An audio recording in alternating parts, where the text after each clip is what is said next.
It is 2 a.m. The room is pitch black, except for the cold blue glow of your smartphone illuminating your face. You are lying in bed, your thumb moving in a rhythmic, zombie-like motion. Swipe, swipe, swipe. You have been watching short videos for 3 hours. Your eyes burn.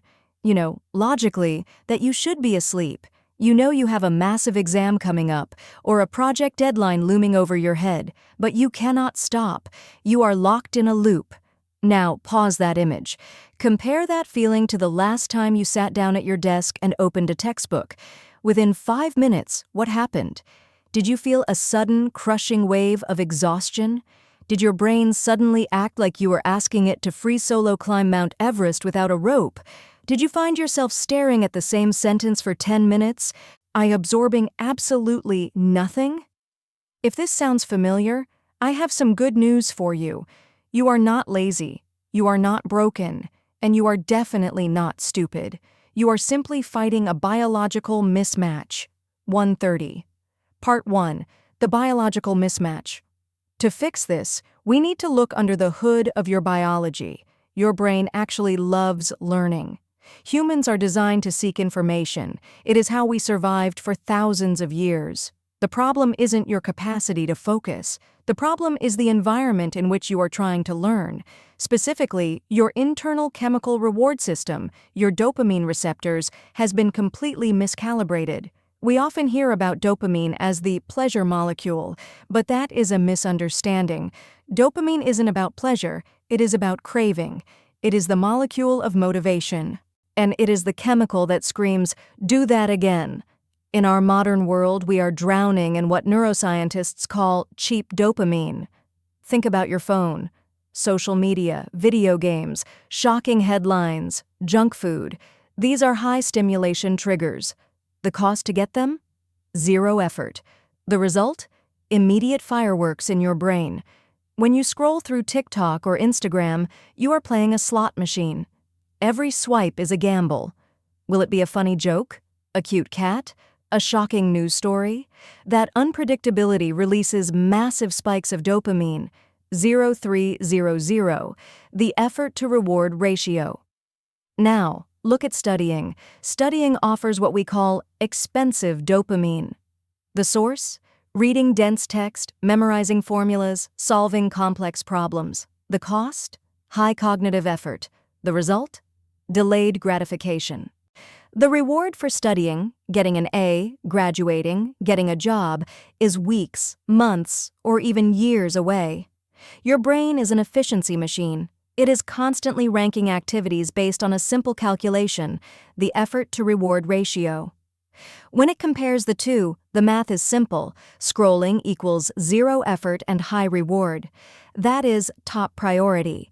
Studying equals high effort and delayed reward. That is bottom priority. Right now, your brain's volume knob for stimulation is turned up to the maximum level. Because you are used to the screaming, deafening volume of social media, the quiet whisper of a textbook sounds like silence. It feels boring, not because the subject is bad, but because your baseline for stimulation is broken. But here's the twist. You can fix this, you can flip the switch. We are going to use a two-step protocol to rewire your brain, the reset and the reward. 445. Part 2. The reset, embracing boredom. You cannot build a skyscraper on a swamp. Before you change how you study, you must change how your brain perceives boredom. You need to lower your dopamine baseline. Now don't worry. You do not need to move to a monastery or throw your smartphone into the ocean. You just need to resensitize your receptors. We call this the 15-minute boredom bath. This is the most critical step, and it is the one most people are afraid to do. Here is the protocol. Every single day for just 10 to 15 minutes, I want you to do absolutely nothing. I mean nothing. No phone, no music, no podcasts, no reading, no talking. Just sit in a chair and stare at a wall, or look out a window at a tree. When you first try this, be warned, your brain is going to panic. You will feel an intense physical itch to grab your pocket. You will feel anxious. You might even feel angry. This is good. That discomfort you feel? That is dopamine withdrawal. That is your brain throwing a tantrum because it isn't getting its cheap, easy fix.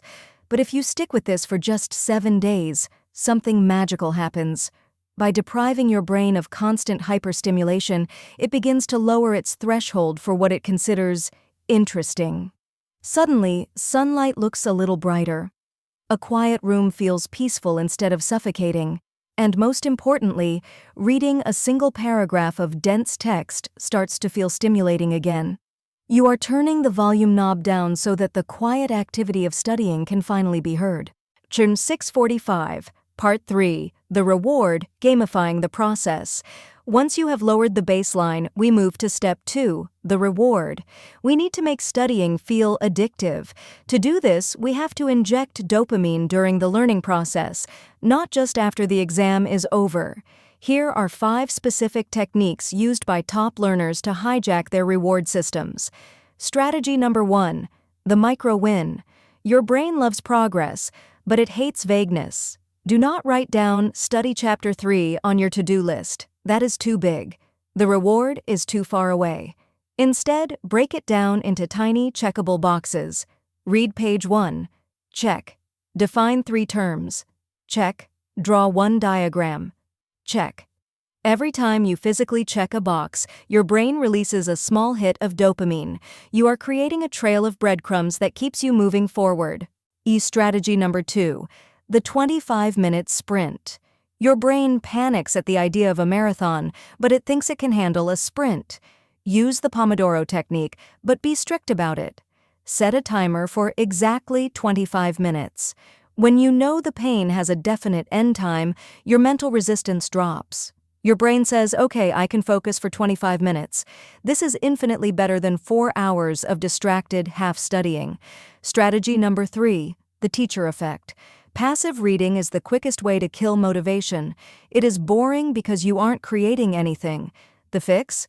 Teach the material out loud to an empty room, or explain it to a rubber duck on your desk. When you articulate a concept, your brain registers mastery. Even if you are faking it, the act of speaking out loud tricks your brain into thinking you are an expert. This releases confidence-boosting chemicals that make you feel good. Strategy number 4. Sensory variety. Staring at black text on a white screen is sensory deprivation. It puts your brain to sleep. Wake it up. Use colored pens. Sketch diagrams on paper. Stand up and pace around the room while you read. By involving more senses, sight, touch, movement, you are activating more neural pathways. The more parts of your brain that light up, the more awake and engaged you feel. Strategy number 5. The relevance bridge. The brain ignores what it thinks is useless. If you are studying abstract concepts, your brain will fight you. You have to aggressively connect the material to your actual life.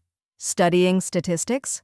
Don't just look at numbers. Apply it to the chances of your favorite sports team winning. Studying psychology?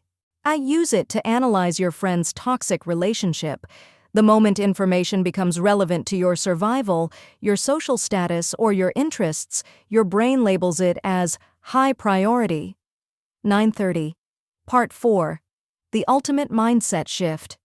Even with all these techniques, you will fail if your internal story is wrong.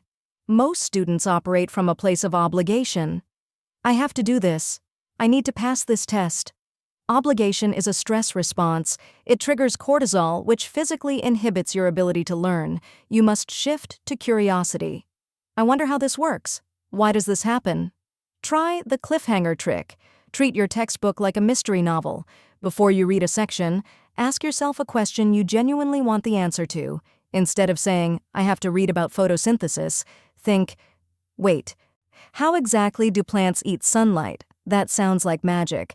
How does that mechanic work? When you shift from I have to I want to understand, you move from resistance to flow. 10:30. The roadmap and conclusion.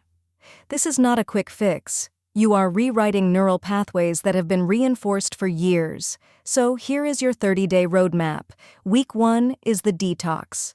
Focus only on the 15-minute boredom sessions. Survive the withdrawal. Week 2 is the sprint. Start implementing the 25-minute study sprints with those micro checkboxes. Week 3 is mastery. Start teaching out loud and using sensory variety. By week 4, you will enter the addiction phase. You will start to crave the feeling of progress. You will look forward to the click of understanding a hard concept. Remember, your brain is not broken. It is simply adapted to the wrong environment. It is doing exactly what it evolved to do: seek the easiest reward. But now, you have the manual. You can take that same neural machinery that makes you addicted to your phone and point it toward your future. So, turn off this audio, put your phone in another room, sit in silence for 15 minutes. The journey to a smarter, sharper brain begins right now.